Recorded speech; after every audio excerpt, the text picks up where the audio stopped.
Quantity which does not change or which will be constant at any time is called as a constant. The power of e in terms of x, where x is a variable, is called as exponential function. Here we write the symbol equality, but it is not exactly equal, but it is approximately equal.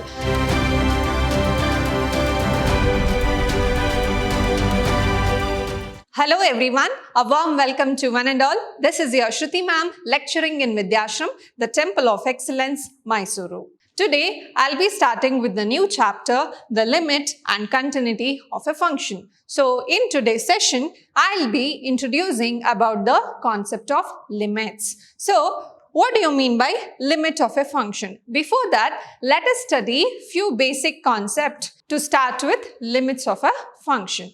Here we have a variables and a constant. What do you mean by a variable? A variable is a quantity whose value get changing. For example, in algebra, we use all alphabetical letters where we can replace the values of x, y, z with numerical. So, the quantity which changes is nothing but your variable, and the quantity which does not change or which will be constant at any time is called as a constant.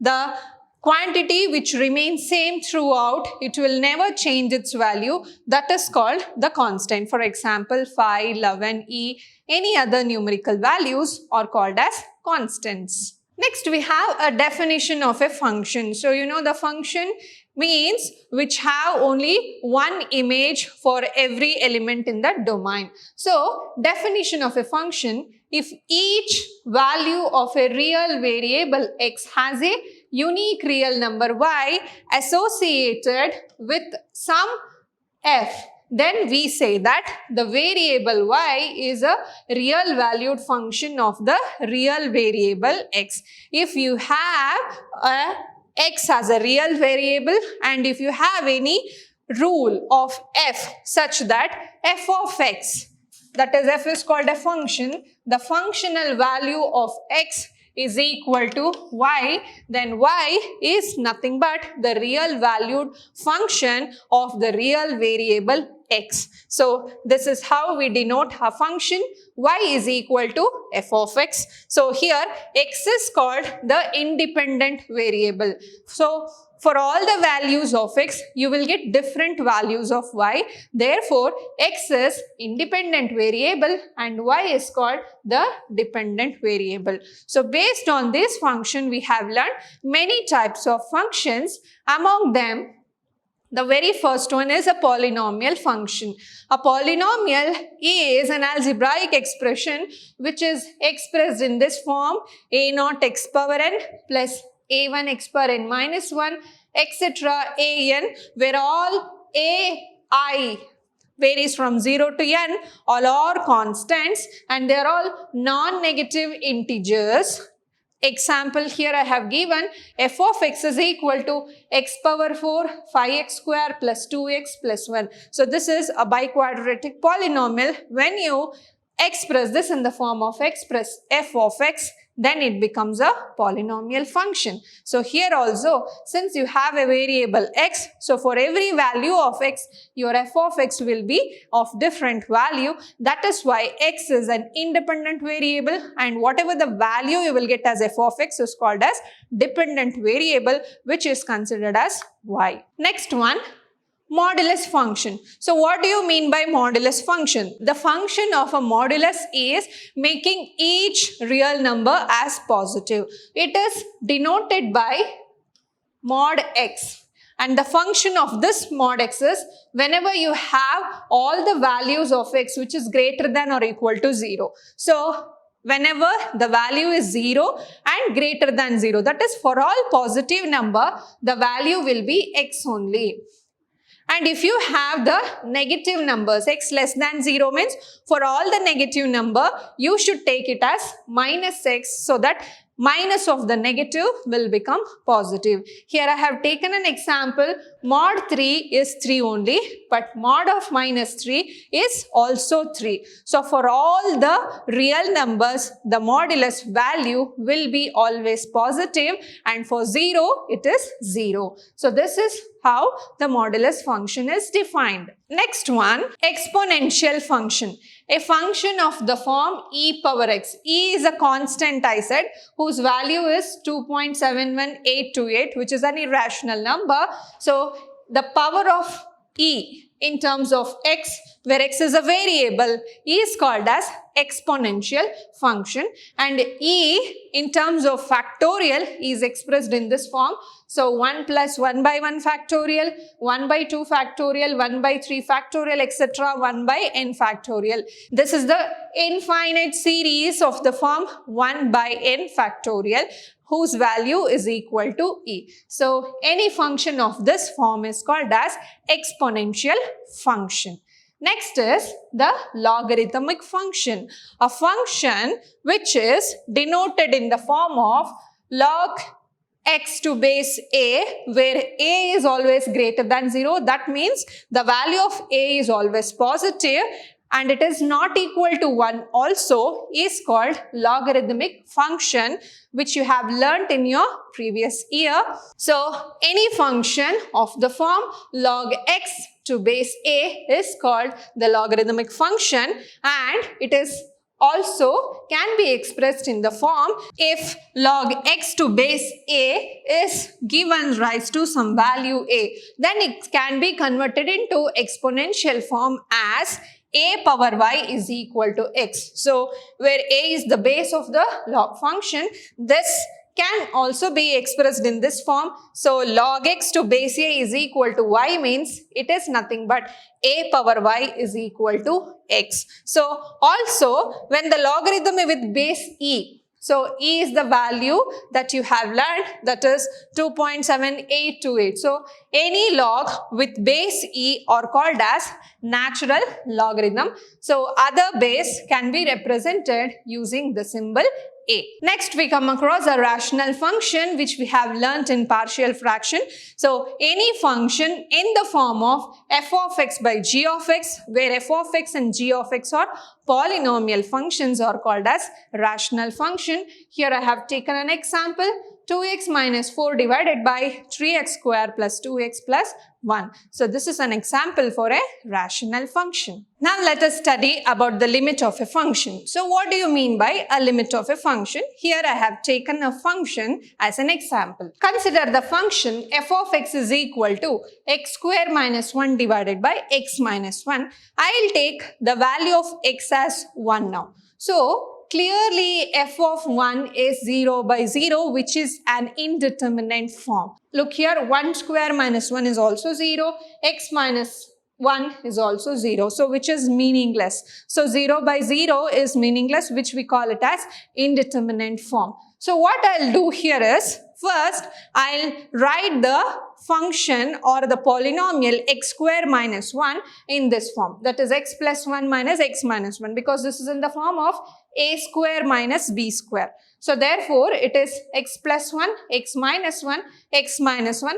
Now the term x minus 1 get cancels. You are left with x plus 1. So this is possible only when x is not equal to 1. So clearly you can see, if you put any other values other than 1, then it will not carry the same indeterminate form. So whenever the function is in the indeterminate form, first remove all the terms which makes the function in the indeterminate form. So that is why I have taken f of x is equal to x square minus 1 as x plus 1 and x minus 1. I have removed the value x minus 1. So therefore this is possible only when x is not equal to 1, because if you put x is equal to 1 there, again it becomes an indeterminate form, because 1 minus 1 becomes 0. Anything divided by 0 is again an infinite or indeterminate form. So now my value of f of x is, I got it as x plus 1. Now I have taken the condition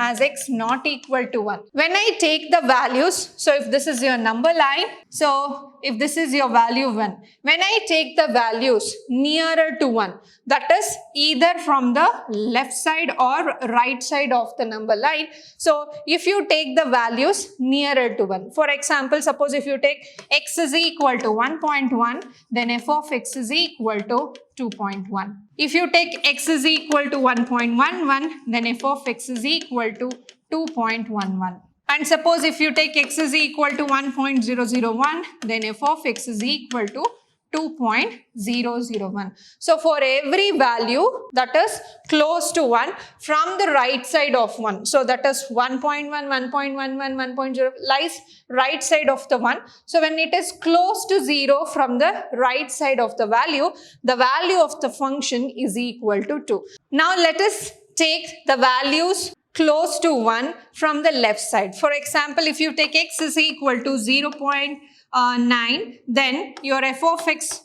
value is equal to 1.9, which is almost or approximately equal to 2 only. Suppose if you take x is equal to 0.99, then f of x is equal to 1.99, again which is almost equal to 2. So as x approaches to 1, your f of x value approaches to 2. So this is called as the limit of the function. So this one we symbolically write it as limit of a function f of x as x close to 1 is close to the value 2. Here we write the symbol equality, but it is not exactly equal, but it is approximately equal. So the limit of any function as x tends to some value gives rise to the limit of a function. And in general, we write the limit of any function as x tends to some point, it gives rise to the point L, which is called as the limit point of a function. So generally, we write the definition of a limit like this. So how we will define it? That is, in general, L is called the limit of a function f of x as x tends to a. That is, as x moves close to a, then f of x is very nearly equal to L. Not exactly equal, but it is very nearly equal to L whenever the value is almost equal to a, and we write this as a denotation, that is limit of a function as x close to a or x tends to a will be equal to L, where L is called the limit of a function. Now we have a definition of a limit which is same as the previous one, but in different case. Now if f is a function which is denoted by y, so if y is equal to f of x, is said to tend to limit L. That is, it has some limit point as L, then as x tends to a, if and only if. So this is possible. That is, when you say the limit exists for a function f of x and L is the limit of a function, then the modulus of f of x minus L must be as small as we take x tends to a, that is when x is nearer and nearer to a. So the modulus of the difference of the function and the limit of a function must be very, very close or small as x, such that as x goes nearer and nearer to a, and we define it in this form. So this has to be taken as a definition of a limit of a function. Next we have algebra of limit, that is how to do whenever you have more than two functions. So suppose here are the properties, or you can consider it as algebra of limit. The very first properties is the limit of constant function is same as the constant. So whenever you are applying the limit for a constant function, for example, limit of 1 as x tends to 0. Here you don't have any variable to replace with x. So therefore, the value of this function is 1 only. So that is what the property is saying. The limit of a constant function is same constant. In general, we write like this. So limit of a function, if f of x is some constant function, then the value will be equal to k only. Here f of x is equal to k. Next, the limit of a scalar product is equal to scalar product of the limit. For example, if you take limit as x tends to 1, 2 into x. So here 2 is a scalar quantity which is multiplied with x. Then you can take the constant outside and apply the limit for the variable only. This is how you can do. So that is why here the limit of a scalar product, that is k into f of x, can be written as k outside and apply the limit only for the variables of a function. Next is limit of sum. When you have two different functions, f of x plus g of x. So suppose if you have limit as x tends to 1, x square plus 2x. Now here x square is one function, 2x is another function. Then how you are going to apply the limit? That is separately for x square, and again here 2x will come where 2 is a scalar, so you can write 2 outside and apply the limit as x tends to 1 for only x. So here you are going to apply the value of x as 1. So you can separately apply the limit. That is, the limit sum will be equal to the sum of limit. Similarly, it is same for the difference of two limits. So therefore, the limit of a difference is equal to the difference of limits. Again, the limit of a product is equal to product of limits. So same application, if f of x, g of x are multiplied, then apply the limit separately for f of x and g of x. Next, the same for the quotient rule. So limit of a quotient is equal to the limits provided the limit of the denominator is non-zero, because g of x cannot be equal to 0 when you are applying the limit of a function, because it gives rise to the indeterminate form. Next is the limit of nth root of is equal to the nth root of limit provided to the nth root. So here you apply, so limit nth root of function. So limit is outside the function, so you can directly write the nth root of limit of a function inside, which is a real number. Only this is possible only in the case of real number. So limit of nth root can be written as nth root of the limit. So this is how we are going to apply the limits for different function. Now here we have taken few examples how to apply limit for a polynomial function as a first one. So we know the standard form of a polynomial.